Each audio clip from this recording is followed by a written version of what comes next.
The sun goes down on the Navigator of the Seas, and most cruisers head back to their cabin. Ouch! The best 4 hours of your cruise are the ones too many people sleep through.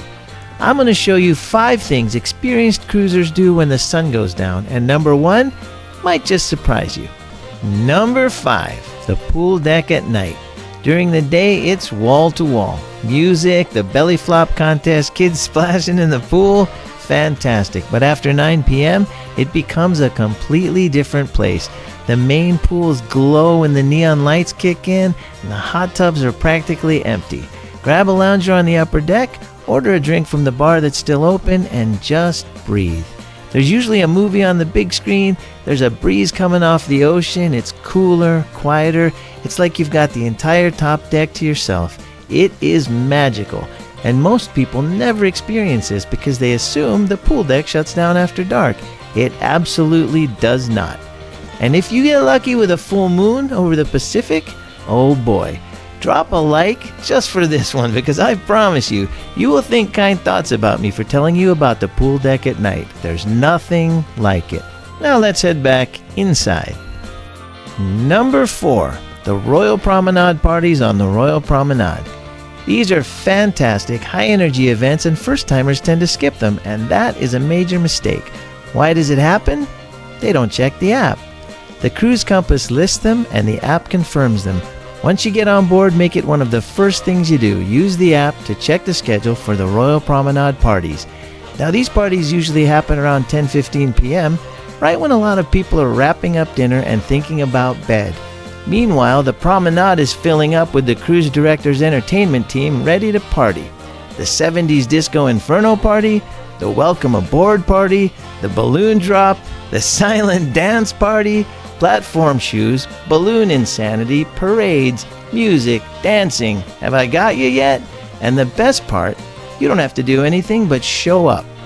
Find a spot on Deck 5 overlooking the promenade, like this bridge coming up right here. Grab a drink from the pub or Boleros. Watch the chaos unfold below you. It's free, it's ridiculous, it's ridiculously fun, and it's just the kind of thing you'll tell people about when you get home. Okay, I don't know about you, but I'm exhausted from just talking about it. Whew, let's move on. Number 3, mini golf at midnight. Navigator Dunes is on Deck 13, one of the highest points on the ship. It's open 24 hours, and the equipment is provided free. During the day, it's pretty great, but you might have to wait behind families a little bit, might get a little sweaty in the sun, and it can be windy, which knocks your golf ball around. Not a big deal, mind you, it's still pretty cool. But at midnight, no crowds, the stars are out, the ocean breeze is cool, and from the bow side of the course, there's a glass partition that lets you look straight down the front of the ship. That view alone, looking down the bow of the Navigator of the Seas at midnight with nobody around, it's worth the walk up there even if you don't play a single hole. Bring a drink from the bar one deck below, play 9 holes, or just stand at that glass partition and watch the ship cut through the Pacific. Don't miss it. You'll be sad, I'll be sad. Okay, let's go inside. Number 2, the casino. Now, I'm not a gambler. I'll just drop that in here right up front. I walked into Casino Royale on the Navigator, and I used a $50 onboard credit that I received from my travel agent. For me, it's strictly entertainment and a chance to put points in the system for possible future cruise discounts and even free cruises. So flag down a friendly cocktail server, and they are always super friendly. Buy yourself a nice drink, enjoy the atmosphere, that's part of the experience, listen to the music, relax in the air conditioning, and here's the long game. Every dollar you play earns Club Royale points. If you hit Prime Tier, 2,500 points, which is a ways down the road for most of us, complimentary drinks kick in on future sailings. So the drink you buy tonight, it's a step toward the drink that's free later. Now the point system. Every dollar you play, even if you win it back, earns points toward future cruise offers. My $50 onboard credit lasted long enough to put $95 through the system. Not enough for any offers, but you keep your balance and you can add to it on future cruises. And believe me, those offers will come, but that's a video for another day. So you can play at a leisurely pace, no pressure, all fun. Take your time, enjoy a drink or two, and chill in the mini Vegas atmosphere. And my advice is this: don't think of it as a gambling session, see it as a fun evening out. And now, let's get to number 1. At night, the quietest place is the helipad. And here's a fact: at night, the lights on the bow are turned off to maintain bridge visibility. Here's a technical tip: you can come up here at night, but no flash photography and no bright iPhone screens pointed at the bridge. It's a safety violation.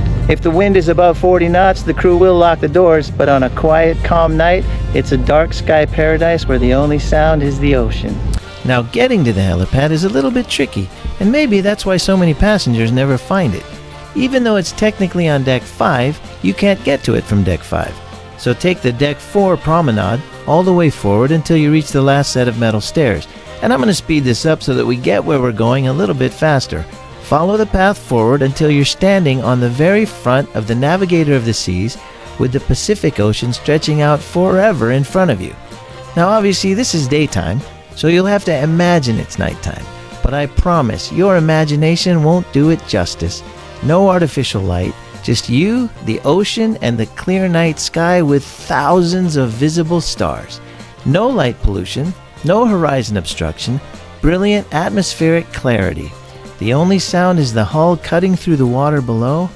Bring a drink, find a spot like one of these perfectly placed benches, for instance, and just look up. On a clear night, the stars are overwhelming. This is the thing experienced cruisers know about and first-timers might not find, and it is fantastic. And now, I'm going to drop a bonus tip on you because you deserve it.